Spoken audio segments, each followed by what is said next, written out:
नमस्कार, काशीदीप crime news में आपका स्वागत है। आप देख रहे हैं वाराणसी से ताज़ा खबर। वाराणसी आज राजभर समाज के शशि राजभर ने बताया कि उत्तर प्रदेश के रायबरेली में राजा के श्रेणी में आने वाले दल देव बलदेव थे। होली के दिन ही हमारे समाज के लोगों की हत्या कर दी गई थी। जागो राजभर जागो समाज के कोषाध्यक्ष शशि राजभर ने कहा कि इस बार राजभर समाज के लोग होली नहीं मनाएंगे। लोगों ने संकल्प लिया कि कल हमारे दल देव बलदेव की हत्या कर दी गई, आज हम लोगों को भी हत्या कर सकते हैं। जागो राजभर जागो समाज आज हम लोग के एक साथ मिलकर अगर नहीं चलते हैं तो आने वाले समय में हम लोगों के ऊपर भी घटना करने में पीछे नहीं हटेंगे। जागो राजभर जागो समाज। अरविंद राय की रिपोर्ट, वाराणसी।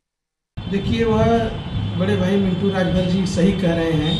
यह होली हम लोगों राजभर पूरे राजभर समाज सहित होली नहीं मनाना चाहिए, क्योंकि राजभरों का आखिरी शासक थे दलदेव बलदेव राजभर जी।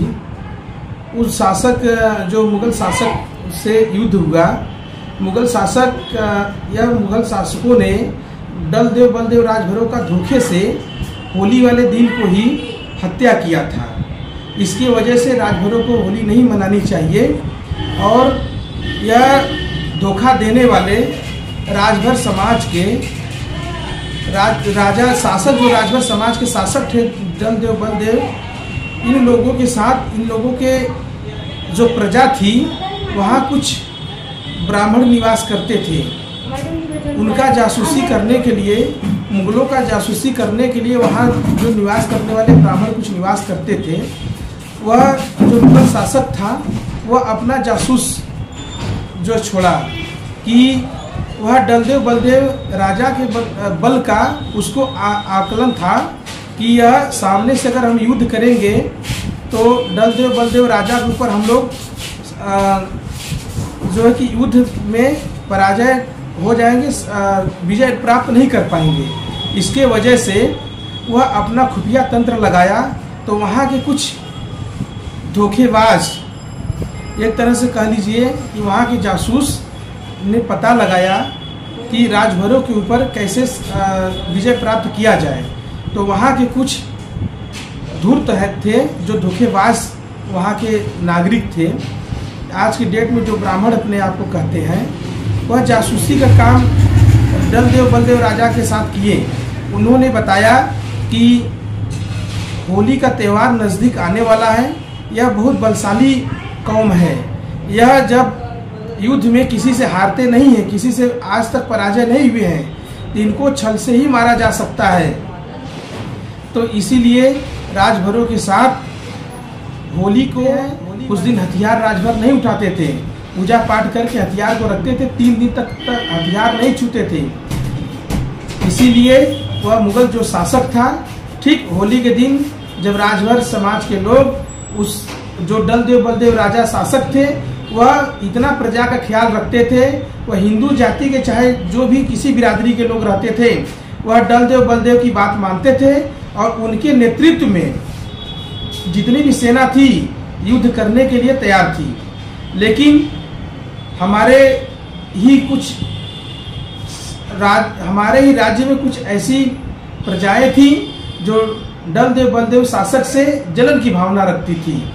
इसीलिए मुगलों ने उन जलन रखने वाले कुछ गद्दार, उसको हम गद्दार कहेंगे, उस गद्दार नागरिकों को मिलाकर अपने में ठीक होली वाले दिन को आक्रमण किया और दलदेव बलदेव के ऊपर आक्रमण कर उन पर विजय प्राप्त किया है, धोखे से भी विजय प्राप्त किया है। और इतिहासकारों ने बताया है कि दलदेव महाराजा का गर्दन कटने के बाद उन्होंने काफी देर तक तलवार को भांजते रहे। लेकिन ऐसे कई राजभर मंत्री हैं जो होली मनाना चाहते हैं, तो उनके लिए आप क्या कहेंगे? देखिए, अब यह इतिहास की बात रह गई है।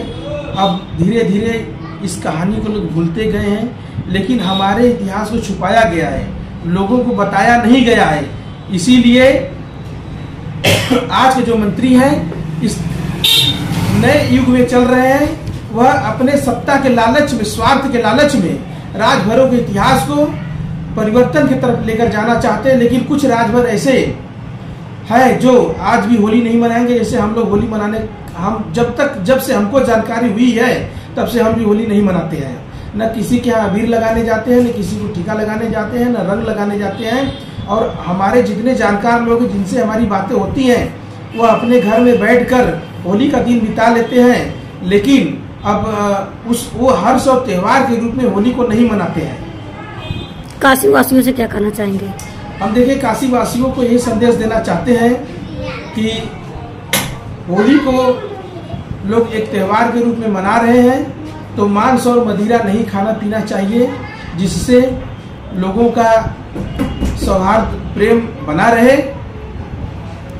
और आज जो देश की राजनीति चल रही है, प्रदेश की राजनीति चल रही है, हम लोग बचपन में एक कहानी सुना करते थे, हम लोगों के बाप दादा दादी नाना नानी कहानी सुनाया करते थे, और हम लोग किताबों में भी कहानी को पढ़ा है कि जिस देश का, जिस राज्य का शासक पापी होता है, उस देश में, उस राज्य में तमाम आपदाएं आती रहती है।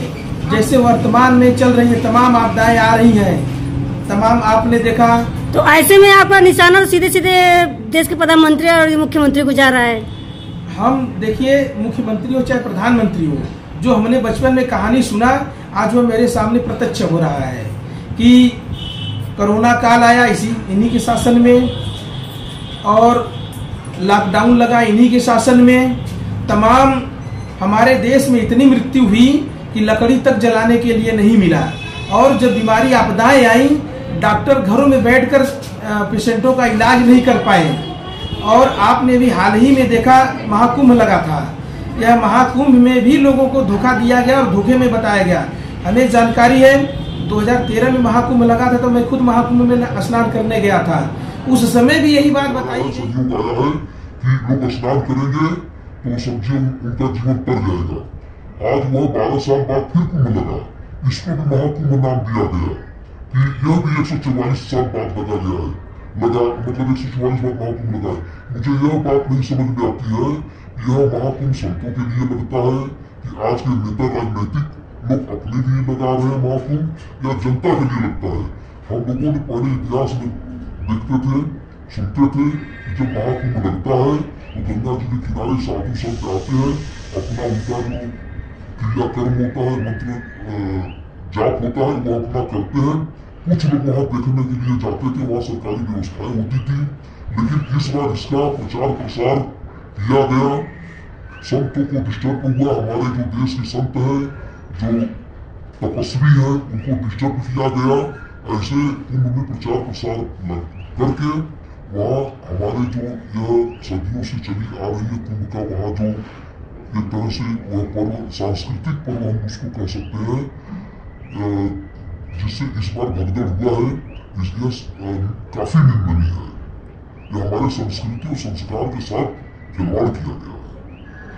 आप एक तरफ कह रहे हैं कि इनके शासन में सब कुछ हो रहा है, लेकिन आज के नौ युवाएं कह रहे हैं इंस्टाग्राम फेसबुक पे कि हम वो युवा हैं जो लॉकडाउन देखे, कोरोना काल देखे, महाकुंभ देखे, अभी न जाने क्या क्या देखेंगे, और एक तरफ आप इस तरह से कह रहे हैं। बिल्कुल आप सही कह रही है। यह ऐसे युवा है जो लोग आज के समय में लोग नौकरी के लिए तरस रहे हैं, और जो नौकरी पा रहे हैं वो अपनी नौकरी बचाने में परेशान है। ऐसे युवा है। आज यही अग्निवीर आई है, लोग बता रहे हैं कि 4 साल में आपको नौकरी से निकाल दिया जाएगा, और आप अगर बॉर्डर पर अगर शहीद भी होते हैं तो आपको शहीद का दर्जा भी नहीं मिलेगा। 14 तारीख को होली है, लोगों को होली कैसे मनाना चाहिए? देखिए, हम होली तो त्यौहार के रूप में नहीं मनाते हैं, हम इसको अपने राजभर होने के नाते, यह राजभर समाज के आखिरी शासक जलदेव बलदेव राजा थे, इनको होली मनाने के ही, जिसे मांस और मदिरा खाने के उपलक्ष्य में लोग त्यौहार के दिन हथियार नहीं उठाते थे, राजभरों की हत्या हुई है। इसको हम त्यौहार के पर्व के रूप में नहीं, हम इसको मातम के रूप में देखते हैं, और होली न हम मना रहे हैं, न हम किसी राजभर भाइयों से निवेदन करेंगे कि आप अभी होली न मनाएं, जिससे हमारा इतिहास कायम रहे। जो आदमी अपने इतिहास को भूल जाता है उसका इतिहास खत्म हो जाता है, उसके वंश खत्म हो जाते हैं, उसके वंश का नामो निशान मिट जाता है। इसलिए अपने इतिहास को, हमारे इतिहास के साथ खिलवाड़ किया गया है, हमारे इतिहास को सही तरीके से बताया नहीं जाता है। जिस समय पूरे भारत में पाकिस्तान पाकिस्तान, संपूर्ण भारत कह लीजिए, संपूर्ण जो भारत था, हिंदुस्तान, पाकिस्तान, बांग्लादेश और आपका श्रीलंका, संपूर्ण भारत में 450 राजा हुआ करते थे। 450 राजा में से लोग बताते कि 165 के राजभर राजा हुआ करते थे। और इसके बाद राजभर समाज के राजाओं ने मुगलों से संघर्ष किया, मुगलों से लड़ाई लड़ा। मुगल आगे की क्या उनकी भैया आपको बताया? मुगल भी जब शासक किए तो मुगल ने भी घर मारो अभियान चलाया। उसके बाद मुगल के बाद जब अंग्रेज 200 वर्ष शासन किए, अंग्रेजों से भी राजभर समाज के लोग लड़ाई लड़ने का काम किया। तो यही जो उस समय धूर्तबाज और धोखेबाज जो दलाल, इस देश के दलाल आर्य समाज के लोग हैं, तो उन लोगों ने भी यही राजभर समाज के ऊपर 1871 में क्रिमिनल ट्राइब्स एक्ट की धारा में लगवाकर